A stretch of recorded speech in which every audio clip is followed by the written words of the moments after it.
Jumpa lagi teman-teman pada pembelajaran kewirausahaan pertemuan ke-12 yang akan membahas dua blok terakhir dari bisnis model Canvas, yaitu revenue streams dan juga cost structure.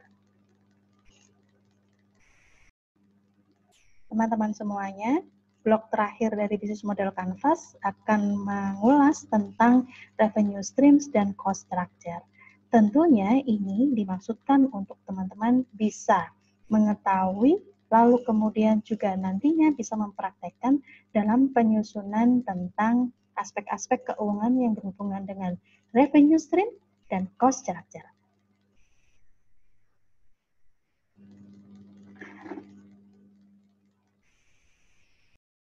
Teman-teman semuanya, bagian yang terakhir dari bisnis model Canvas adalah mengulas tentang revenue streams dan cost structure, di mana materi ini memiliki capaian pembelajaran.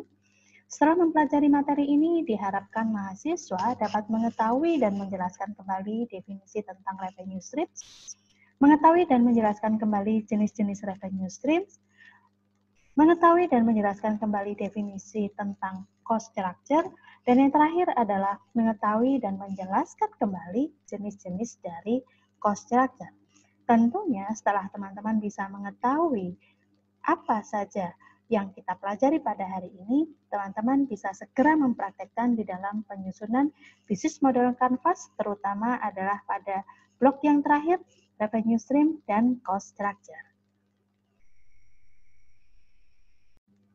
Revenue streams.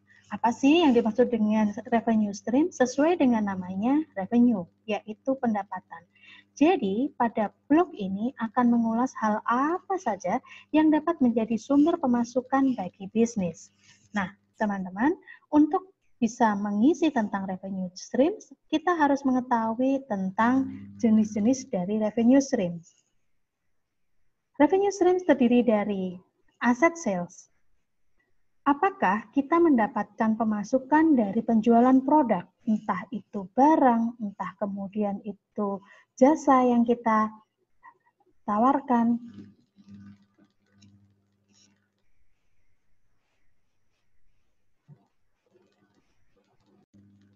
Nah, apa sih jenis-jenis revenue streams?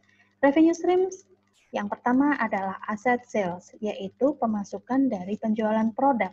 Jika teman-teman saat ini menjual buku, maka teman-teman akan mendapatkan pemasukan dari buku yang dibayar oleh konsumen pada saat terjadinya transaksi. Yang kedua adalah usage fees, yaitu pemasukan dari penggunaan hak penggunaan atas jasa yang diterima. Contoh, jasa konsultan, jasa pengacara, jasa dokter, jasa desain interior. Berikutnya adalah jenis yang lain lagi adalah lending, renting, atau leasing, yaitu pemasukan dari penggunaan hak sewa. Contoh, biaya sewa mobil, sewa rumah, sewa peralatan. Ada lagi kah? Masih ada, teman-teman.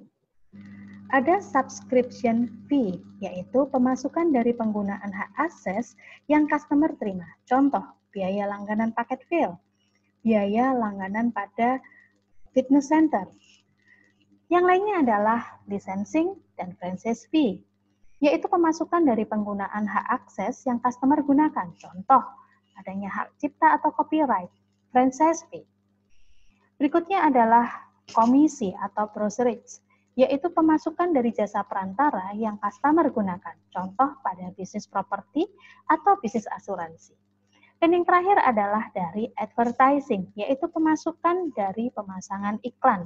Umumnya ini terjadi pada perusahaan-perusahaan media massa, entah itu tabloid, entah itu majalah, baik secara online maupun secara offline.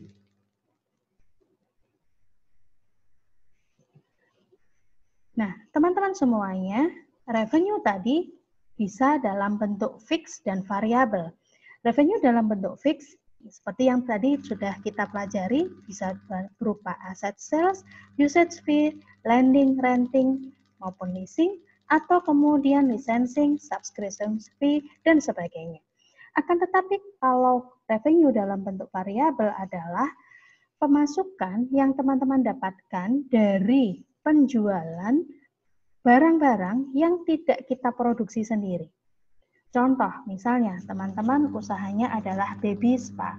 Selain mendapatkan usage fee dari jasa melakukan spa pada bayi, teman-teman bisa mendapatkan pemasukan dari penjualan berbagai macam kosmetik bayi, minyak kayu putih, baju bayi, perlengkapan bayi, dan sebagainya. Tentunya produk-produk tersebut bukan teman-teman yang memproduksi. Yang lainnya lagi misalnya, teman-teman sekarang menjadi seorang wirausaha yang sedang merintis dan mulai terkenal.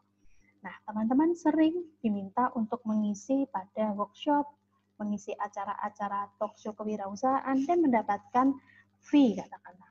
Nah, fee tersebut teman-teman bisa anggap sebagai pemasukan variabel. Baik, teman-teman semuanya. Komponen berikutnya adalah tentang cost structure.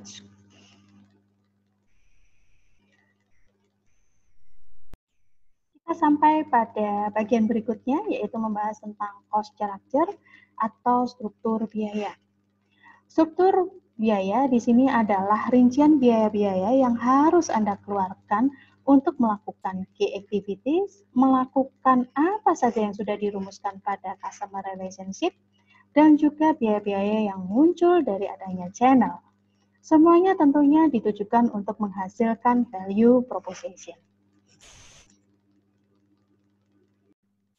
Nah, berikutnya adalah menjelaskan tentang jenis-jenis cost structure atau struktur biaya, di mana jenis-jenis tersebut bisa dalam bentuk cost driven, value driven, fixed cost, dan variable cost. Cost driven. Cost driven merupakan biaya yang sensitif terhadap hal tertentu. Contoh misalnya apabila teman-teman membuat produk kuliner yang tergantung pada musim, tentunya ini akan mempengaruhi biaya produksi. Biaya produksi akan mempengaruhi terhadap harga jual. Yang kedua adalah value driven, yaitu dicirikan bahwa customer tidak peduli pada berapapun harga, yang utama adalah value.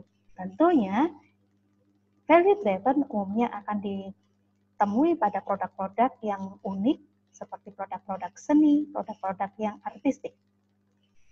Berikutnya adalah pada fixed cost, yaitu biaya yang dikeluarkan tanpa mempertimbangkan berapapun produksinya.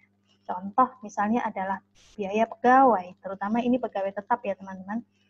Berapapun biaya produksinya, biaya pegawai akan sama, kecuali apabila teman-teman melakukan pengupahan berdasarkan dari unit yang dihasilkan. Berikutnya adalah variable cost, yaitu biaya yang dikeluarkan sangat variatif tergantung pada jumlah produksi. Nah, pada variable cost ini apabila teman-teman membayar biaya tenaga kerja berdasarkan dari unit yang dihasilkan, maka biaya tenaga kerja ini masuk pada variable cost, bukan pada fixed cost. Nah, apalagi variable cost yang lainnya? Variable cost yang lainnya adalah katakanlah dalam hal bahan baku atau pula dalam hal bahan penolong. Nah, kurang lebih itu teman-teman penjelasan saya tentang jenis-jenis cost structure.